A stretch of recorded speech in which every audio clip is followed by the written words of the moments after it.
نوجوانی سے لے کے اس عمر تک پاکستان کو تحفے دیتے ہوئے گزری ہو. ورلڈ کپ سے لے کے یہ کینسر ہاسپٹل تک انہوں نے بنائے ہاسپٹل کمرشل. روکڑا اس بندے نے کیا کیا, نول یونیورسٹی, دو بہت بڑی, دو چکی کے پاٹوں میں یہ پاکستان پس رہا تھا, پیپلز پارٹی اور یہ نون لیگ. اس نے یہ دونوں پارٹ چکی کے اس کے دھجیاں اڑا کے رکھ دی. تیسری سب سے بڑی پولیٹیکل پارٹی اس آدمی نے جتنی محنت سے لانچ کی مجھے بہت اچھی طرح اندازہ ہے نہیں پتہ ہے. مارا اگلی بات ہے جی, مریم نواز نے کہا 190 ملین پاؤنڈ کا کیس چل رہا ہے, اس کا فیصلہ آنے والا ہے. سوال یہ نہیں ہے کہ یونیورسٹی کیوں بنائی, سوال یہ ہے کیسے بنائی. اچھا جی, وہ تو یونیورسٹی ہے, کیسے بنائی. ایون فیلڈ کہاں سے آیا, کیسے بنائی. اب جاتی عمرہ کیسے بنایا. اب یہ جو اربوں خربوں کے ان کے بھائی کے معاملات وہاں ہیں سامنے, کوئی اس کے ساتھ لین دین اپنا, یہ جو ہیں ملک ریاض, یہ سب کہاں سے. ایک ہی باپ کی اولاد ہیں سارے, 7 بھائی, میرا خیال 7 ہی تھے, مجھے نہیں پتا 8 ہیں 9 ہیں. میاں شریف مرحوم کی اولاد آئی سیاست میں, باقی سب کی اولادوں نے سارے بھائیوں کی کاروبار کیا. وہ کہاں ہیں, یہ کہاں ہیں جنہوں نے سوائے سیاست کے کوئی تجارت کوئی صنعت کی ہی نہیں. یہ ان سے ہزاروں کروڑوں گنا آگے کیسے نکل گئے. یہ باقی جتنے برادران تھے, یہ اتفاق برادرز کے جو گھر ہیں, یہ اتنا بہت سارا فرق کیسے آیا. پالیٹکس واحد کام ہے جو ہول ٹائم ہے,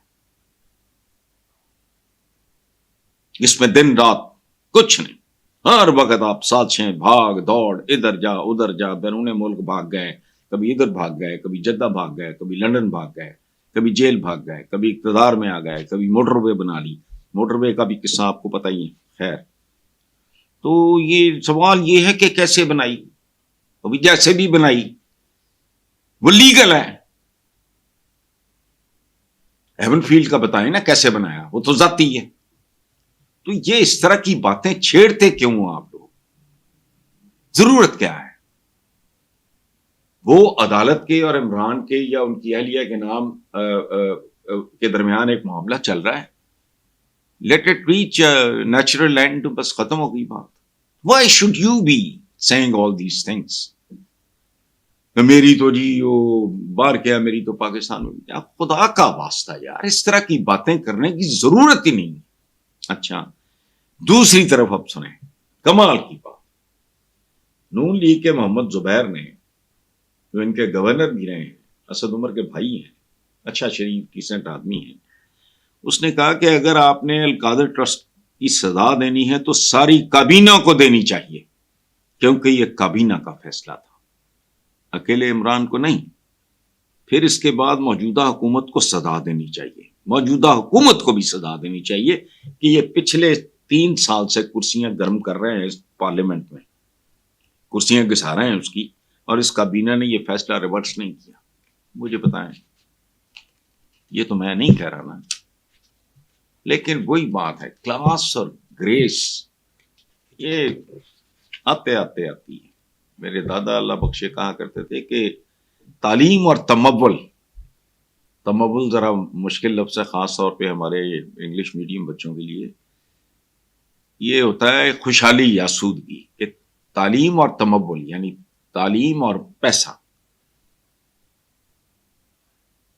اس کے اثرات تیسری چوتھی نسل پہ نظر آتے ہیں. سمجھ آئی بات. اب پھر انہوں نے گھسا دیا. عظمہ بخاری پنجاب کی وزیر اطلاعات کہتی ہیں ہونہار اسکالرشپ کی کامیابی سے مخالفوں کی نیندیں حرام ہو گئی. اچھا, میں بھی مخالف ہوں آپ لوگوں کا, میری تو نیند ہی بہت شاندار اور گہری ہے, نیندیں حرام ہو گئی. اچھا, مخالفین کا بلڈ پریشر اوپر نیچے ہو رہا ہے. وہ جب میں آپ لوگوں کے بارے میں سوچتا ہوں اس وقت ہوتا ہے نارملی. اچھا, پنجاب کی اصل یوتھ مریم نواز کے ساتھ ہے, الیکشن آنے دو. ایک سیدھا سادہ پراپر مقابلہ ہونے دو. اچھا کمال کی بات. اب یہ مصیبت ہے, یہ ہمارا کلچر جو ہے یہ درباریوں کا کلچر ہے, غلاموں اور کنیزوں کا کلچر ہے. آخری جملہ, باقی صوبوں کی یوتھ بھی یہی کہہ رہی ہے کہ کاش ہمارے پاس بھی مریم نواز جیسی سی ایم ہوتی. اب یہ تو سیدھا سادہ ایک سلسلہ ہے, اس میں کیا رکھا ہے, ایک فیئر الیکشن, ایک, اس کے بعد everything is going to be doomed. میرا مطلب ہے پولیٹیکل, اس طرح کی جو پولیٹیکل پارٹیز ہیں جن کا اب صرف کفن دفن باقی رہ گیا, باقی تو کہانی ختم ہے. لیکن اس حد تک چلے جانا کہ باقی صوبوں کا یوتھ بھی, ان کو تو پتہ بھی نہیں کون ہے کیا ہے. اور یہاں بھی جس طرح کے پروگرامز ہو رہے ہیں, جو ملک سے باہر بیٹھے لوگ جو ان کے ساتھ کر رہے ہیں, ان میں ممکن ہے ان میں سے کچھ لوگوں کا ذاتی کرودھ ہو, لیکن بات تو وہ غلط نہیں کر رہے. بہرحال تھینک یو ویری مچ.